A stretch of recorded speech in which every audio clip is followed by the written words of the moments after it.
Hola, bienvenido a Errarte. ¿Se acuerdan de ese primer proyecto o negocio que quisimos emprender? Seguro cometimos muchos errores. Este es un podcast que girará en torno a la cultura y las artes, donde escucharemos historias de emprendedores, artistas y profesionales del sector. Compartiremos experiencias y trataremos de descifrar los errores comunes al iniciar un proyecto artístico. Daremos consejos y herramientas para aprender juntos de estos. Así que póngase cómodo y preste la atención a El Arte de Errar. Bueno, hola a todos, bienvenidos hoy a un nuevo episodio de Errarte Podcast. Hoy estamos con Beatriz. Hola Beatriz, ¿cómo estás? Hola Carlos. Bueno, para las personas que no conocen a Beatriz San Vicente es historiadora del arte de la Universidad del País Vasco y es guía cultural en Calearte, Turismo y Cultura. Eso es. Ella es creadora del Instagram @elarteespaña y en su biografía dice: descubre los tesoros de la historia del arte en España. Cuéntanos de qué se trata esta cuenta. Bueno, la cuenta básicamente lo que he querido transmitir con ella es un poquito comunicar y descubrir a la gente más allá de los típicos autores, los típicos artistas que tenemos dentro de España, descubrirles otro tipo de nombres, otro tipo de obras y dar un poco a conocer tanto a la gente de nuestro país como al exterior todas esas obras que tenemos aquí que muchas veces minusvaloramos comparándolas con obras de otros países. Buenísimo. Yo un día estaba haciendo un pequeño research para un podcast anterior que grabamos con el Banco de la República Cultural sobre una historia del arte y memes, una estrategia digital que ellos hicieron. Y bueno, buscando llegué a esta cuenta y me gustó mucho porque todo lo contrario, bueno, a lo que estaba buscando, que era pues esta parte de memes, pues me di cuenta que en tu cuenta de Instagram estaban explicando pues diferentes pinturas, pero lo que me llamó la atención es que señalaban como algunos detalles que normalmente los hubiera pasado de vista y obviamente ni hablar de los datos históricos. Sí, intento sobre todo dar dentro de la publicación, de la descripción de la imagen, algunos datos que sean importantes de la obra y siempre complemento mediante los stories o bueno, las historias de Instagram, comento o hago un análisis más detallado de algunas partes de la obra y bueno, intento hacerlo de una forma que se acerque a la gente, al público general, no solamente a los entendidos en el mundo del arte, sino que sea también de una forma bastante dinámica para ellos y que, bueno, que se les meta un poco dentro de la cabeza el concepto del arte, de los análisis y qué es lo que hay dentro de las obras, que no es nada casual. Claro, total. ¿Cómo ha sido la recepción del público a estas historias y a estas publicaciones que has venido haciendo? Pues la verdad es que al principio no esperaba tantísima recepción. Hace poquito, además, alcanzamos los 1.500 seguidores y de verdad ha sido muy, muy positivo. Pensaba que simplemente pues, lo hacía también como hobby para yo poder conocer también nuevos autores y pensaba que simplemente pues, iba a pasar un poco desapercibida dentro del resto de cuentas de divulgación que hay. Y la verdad es que he recibido muchísimo apoyo, a la gente le encantan los stories, le encantan esos análisis detallados y bueno, creo que es algo positivo, ¿no? El acercar y que la gente haya sabido percibirlo. Total. Sí, es una muy buena manera de acercar a personas como yo que sabemos muy poco de arte, pero que igual obviamente nos gusta ver las pinturas, que visitamos museos y está muy bueno como conocer todos estos detalles. Cuéntame cómo es el proceso para escoger las pinturas de las que haces el análisis. Bueno, al principio la verdad es que la selección de obras la hacía totalmente aleatoriamente, no tenía ningún tipo de criterio a la hora de escoger autores o diferentes obras que se realizaban. Sí que tenía el criterio de que fueran autores españoles o que tuvieran una gran relación con el panorama artístico español. Y al final, cuando ya intenté profesionalizar un poquito más lo que es la cuenta, lo que hice fue coger todos los manuales, todos los catálogos que tenía yo por casa y bueno, ir extrayendo de estos libros los diferentes autores y las diferentes obras de autoría española o del país.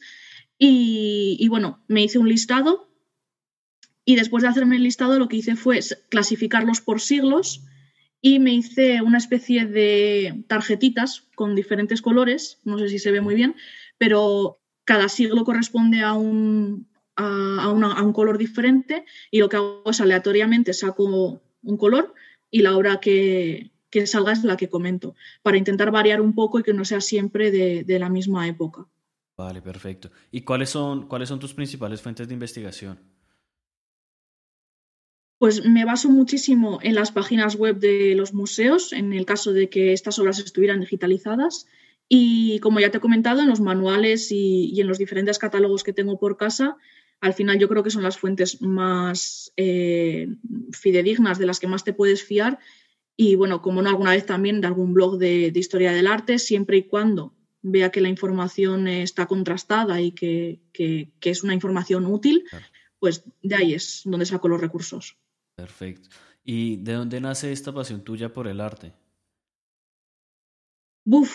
Pues es que nunca he tenido como tal un momento en el que digo, aquí es donde me gusta el arte, sino que toda mi vida ha estado muy relacionada con el mundo de la historia, de la arqueología, del arte. Mis padres y mis abuelos siempre han intentado inculcarme pues, esa pasión por la historia, por conocer qué es lo que ha ocurrido en el mundo, no solamente a nuestro alrededor. Y yo creo que desde siempre.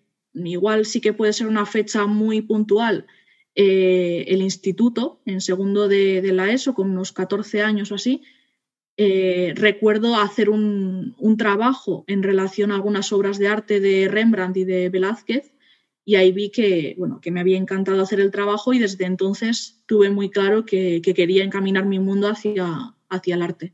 Total. Más que creo que es un trabajo que, bueno, que hay que tener mucho gusto y como vocación, ¿no? Sí, es Para muy dedicarse. vocacional porque es muy difícil dedicarte a ello. Entonces tienes que tener muy clara tu vocación, tiene que ser algo que te guste y que verdaderamente lo vivas y sientas una pasión por ello. No, no es un trabajo cualquiera, al final. Total, total. Bueno, me gustaría que hiciéramos un ejercicio algo parecido a lo que haces en tu cuenta y habláramos sobre la pintura de las hilanderas de Velázquez, que es un análisis que lo pueden encontrar en el Instagram. Pero bueno, como estamos aquí en podcast, quisiera que nos dieras como algunos detalles sobre esta pintura y sobre cómo haces el análisis de las pinturas. Vale, el análisis de las pinturas los hago básicamente tal y como se suele hacer en el colegio, en la universidad, como siempre se analiza una obra. Siempre intento introducir un poquito el contexto de la obra. En este caso, pues bueno, nos encontraríamos en una España del siglo XVII, se analizaría un poquito cuál es la sociedad del momento, qué momentos históricos tenemos y lo más importante, quién está al mando del país en ese momento, ¿no? Entonces, una vez analizado todo eso, en este caso, pues bueno, sabemos que aparecemos bajo el reinado de Felipe IV, que sería un rey bastante promotor, un rey que promociona mucho el arte y que va a traer aquí a España igual casi lo mejor de la pintura europea.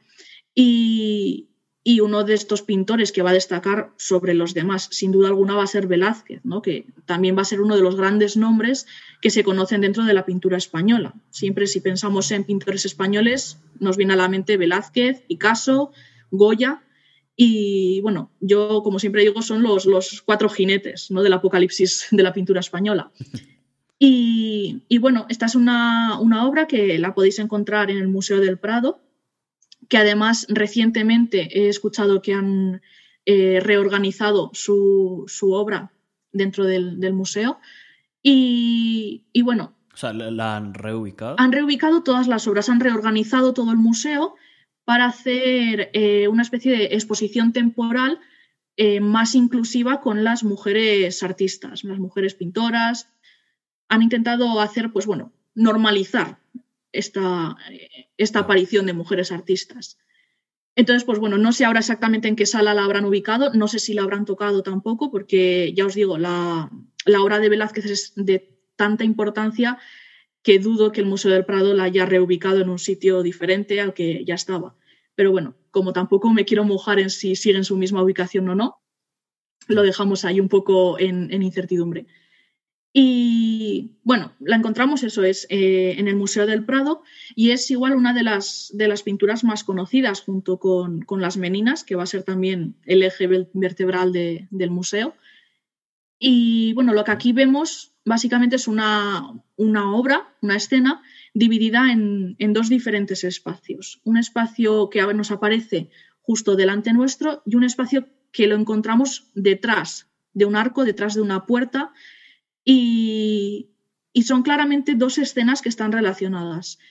Popularmente se le conoce como Las hilanderas. Se creía que era una obra totalmente costumbrista, simplemente la imagen de un telar, de cómo hacen los tapices, diferentes mujeres trabajando y atrás las que serían igual las clientas de ese telar viendo la obra finalizada. Lo que pasa es que analizando un poco más la obra, nos damos cuenta de que no es una escena cualquiera. Velázquez no hacía obras porque sí, y las tenía todas muy bien pensadas. Y este es el caso. No es una escena costumbrista, como os he dicho, sino que es una escena mitológica.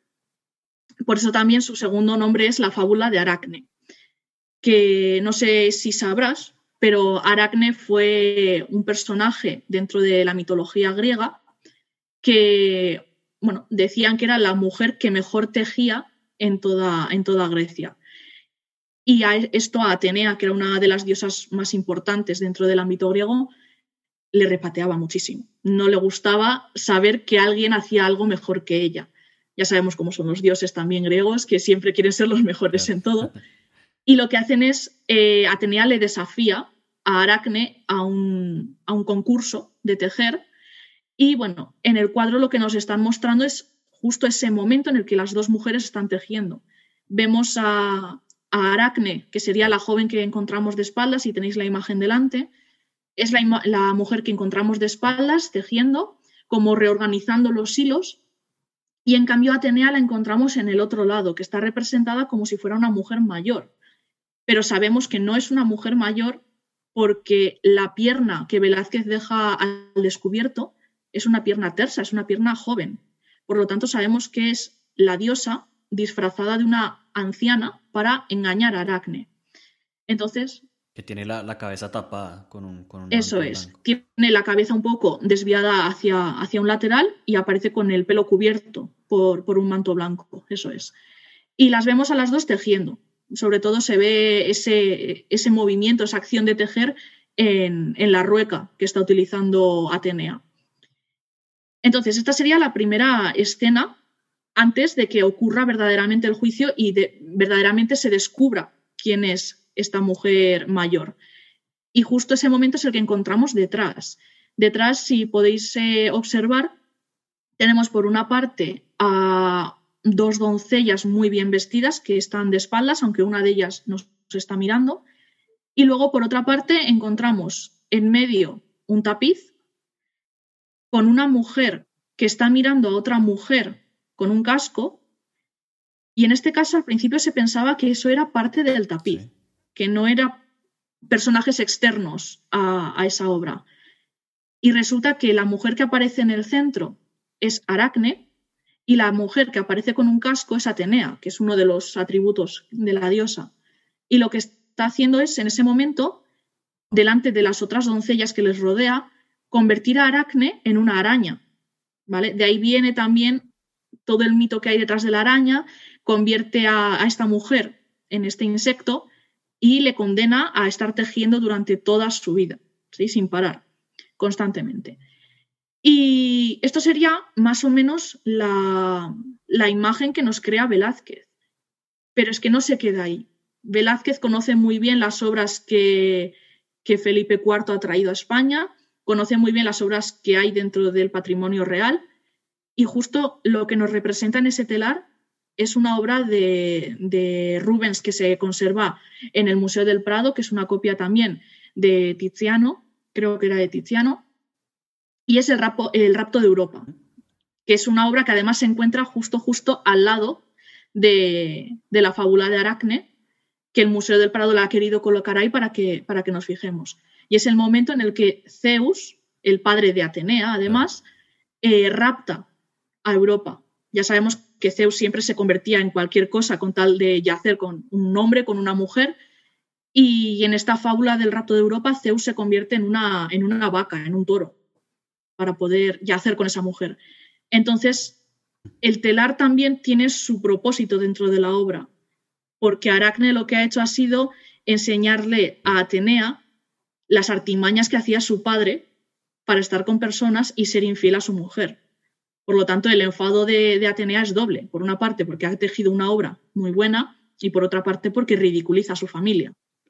Claro, y gracias a la representación también de ese telar, sabemos que la mujer que aparece frente al telar no hace parte del cuadro. Eso es, porque sabemos que la imagen trasera está basada en un cuadro que realmente existe. Claro.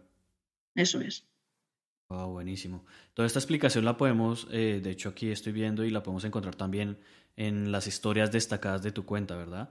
Sí, normalmente no siempre, pero suelo destacar estas obras, estos análisis de las obras en la parte de destacados de las historias, pero aun y todo, quien siga la cuenta y quien esté al tanto cuando publico alguna obra, cuando hago alguna publicación, siempre hago el análisis completo y más profundizado en las historias. Y normalmente las suelo destacar en el caso en que me parezca que sea un análisis interesante dentro de la obra. Buenísimo, buenísimo. Ahora pasando a un tema, ¿de qué te han servido las redes sociales para tu carrera? Y si crees que esta es una forma también como de democratizar el arte? Pues yo creo que las redes sociales han hecho mucho bien por el mundo de la cultura, no solamente del arte como pintura, sino de la cultura en general. Sobre todo tras el confinamiento, tras toda la crisis del coronavirus, en el que nos sumergimos de pleno en el móvil, en las redes sociales y empezamos a descubrir un mundo nuevo a veces también. Entonces, yo creo que las redes sociales sirven de mucho para lo que tú me has comentado, el democratizar este mundo del arte que durante tantos años ha sido tan elitista. Durante muchos años el arte ha estado reservado para las clases más altas, para los nobles, para los ricos, y la gente no tenía acceso a esas obras. Y en este caso yo creo que sirve no solamente para la gente que no tiene acceso a un museo, sino para la gente que tampoco puede salir igual de su ciudad, porque económicamente no puede o porque físicamente no puede. Y es una manera de llegar a todo el mundo. Entonces, desde el salón de tu casa, desde tu cama, con el móvil, puedes acceder a todo el mundo, a todos los museos del mundo y verlos sin ningún problema en la más alta calidad también. Y bueno, de hecho también en la misma calle ahorita, hace poco el Ayuntamiento de Madrid hizo un trabajo muy bonito, a mí me gustó mucho, que es también poner, bueno, unas muñecas, las meninas, puestas en la calle y es como una especie de museo callejero. Sí. Está accesible para todo el Sí, mundo. eso además yo creo que tiene un precedente o que por lo menos se basa en otra idea que se hizo durante varios años aquí en España, que fue hacer reproducciones de las obras del Museo del Prado y se llevaron a los diferentes pueblos de diferentes regiones de España para que la gente de los pueblos pudiera ver qué obras había en el Museo del Prado y pudieran acercarse a verlas. Yo creo que lo que ha hecho el Ayuntamiento de Madrid es algo muy parecido, el acercar las meninas de una forma igual más moderna, más vistosa y acercarlas a la gente de la calle que pasa por allí y puede disfrutar de ellas. Buenísimo. ¿Y qué recomiendas a las personas, digamos como yo, que no sabemos y que no hemos estudiado arte, que vamos por primera vez a un museo? ¿Qué nos recomiendas antes de una visita, por ejemplo? Antes de una visita, a mí lo que más me gusta hacer es, en el caso de que esté disponible una página web del museo, meterme, ver qué tipo de obras hay, cuál es la que más me llama la atención, porque muchas veces las obras que destaca el propio museo igual no son de tu gusto, igual hay muchas obras mejores. Entonces, indagar un poco en qué obras tiene el museo, leer un poquito a ver qué descripción te dan de la obra, qué datos tienes, pero a mí me gusta sobre todo ir también a ciegas, encontrarme con las obras, como no hacerme spoiler de lo que voy a ver, sorprenderme, ver las obras sobre todo. Y que el museo te vaya llevando y te vaya contando. Eso es. Y yo como historiadora del arte, igual esto es tirar un poco piedra sobre mi propio tejado, pero no me gusta leer demasiado las cartelas, los textos que hay al lado de las obras. Sé que a muchos compañeros míos les encanta leerlo. Yo no estoy muy a favor de estar ahí un tiempo leyendo las cartelas, sino más observando la obra. O sea, y Y descubrirla por ti misma. eso es, o hacer mis propias suposiciones. Igual son Claro. erróneas, pero oye, en eso consiste también Son el arte, ¿no? válidas. No es una fórmula exacta. Total, total. El arte también está y se basa también en tu interpretación de la obra, ¿no? Eso es, eso es.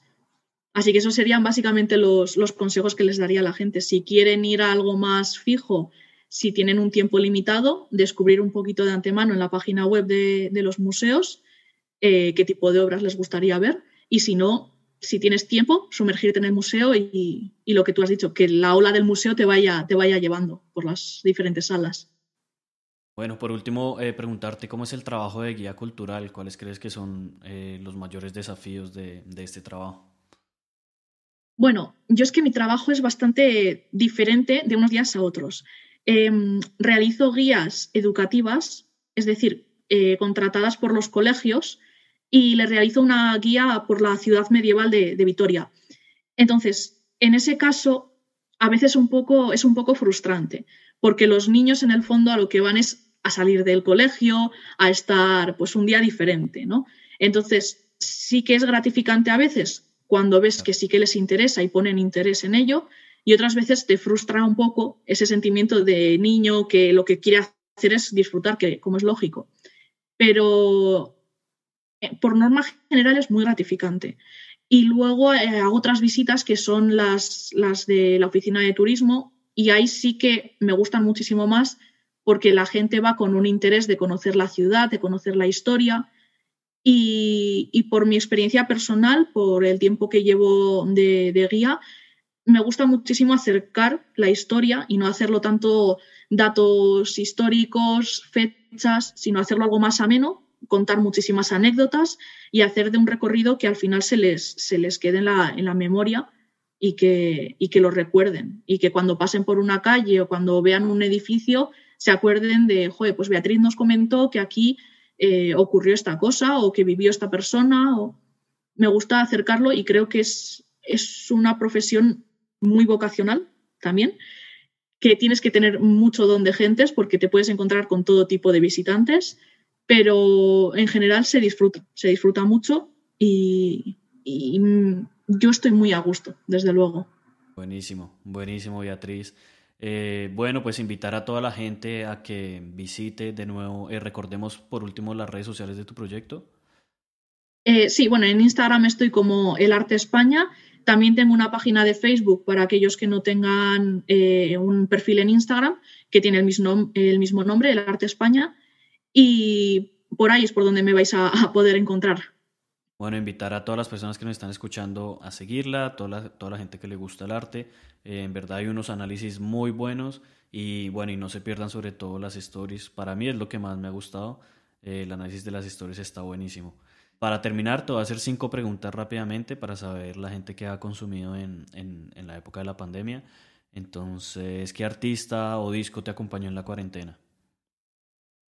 Pues no soy una persona de ceñirme mucho a un artista o un disco. Y soy más de ponerme mi playlist aleatoria en la que puedes encontrar desde mi grupo por excelencia, que es La Oreja de Van Gogh, hasta, no sé, Katy Perry, Lana del Rey, Queen, no sé, no me ciño nunca a un artista en específico.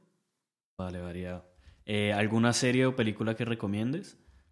Pues durante la cuarentena estuve viendo La maravillosa señora Maisel, que la podéis encontrar en Amazon Prime, y me parece una serie muy poco conocida y que las 3 temporadas que tienen de momento en el aire son muy entretenidas. Es una comedia ambientada en los años 60 en Nueva York y bueno, se centra en la historia de una mujer judía que acaba su carrera como humorista y todo se centra alrededor de su vida y la verdad es que es una comedia muy, muy entretenida. Un museo que todo el mundo debería conocer en algún momento de la vida. Wow, esta es difícil. Esta es difícil porque hay muchos museos clave y que habría que visitar sí o sí alguna vez en nuestra vida. A nivel español, yo creo que sin duda el Museo del Prado es uno de los básicos. El Museo Thyssen también, en Madrid. Quizás también el MENAC, el Museo Nacional de Arte de Cataluña.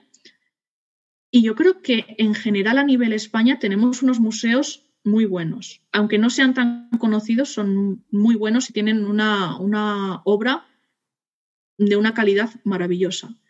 Y luego a nivel general, pues yo creo que os diría las Galerías Uffizi, la Galería Borghese en Italia. Hay muchos museos que son básicos si vas a algún sitio. Bueno, la siguiente pregunta, como sé que será muy difícil, te va a dar la oportunidad de dar un top 3 de tus pinturas favoritas. Wow. Hasta con un top 3 me parece muy complicado. Pero yo creo que en el top 1 pondría la familia Arnolfini de Jan van Eyck. Me gusta muchísimo la pintura flamenca y bueno, es una de las obras que más me atraen.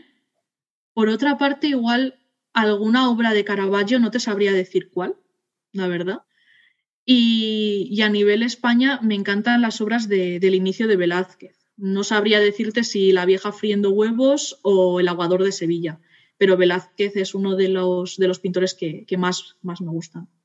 Y por último, un consejo para todas las personas que están por graduarse, historiadores del arte y demás carreras afines que les quieras dar. Pues sobre todo que no caigan en la desesperación, que parece que una vez se termina la carrera hay un abismo en el que no saben por dónde tirar.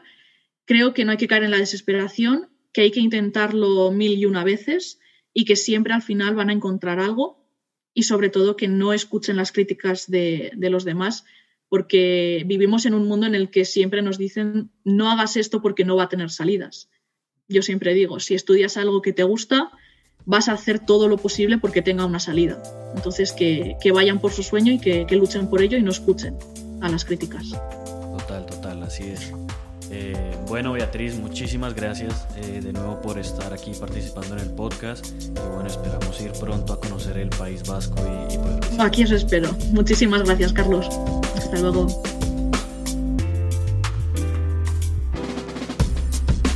Esto ha sido todo por esta edición.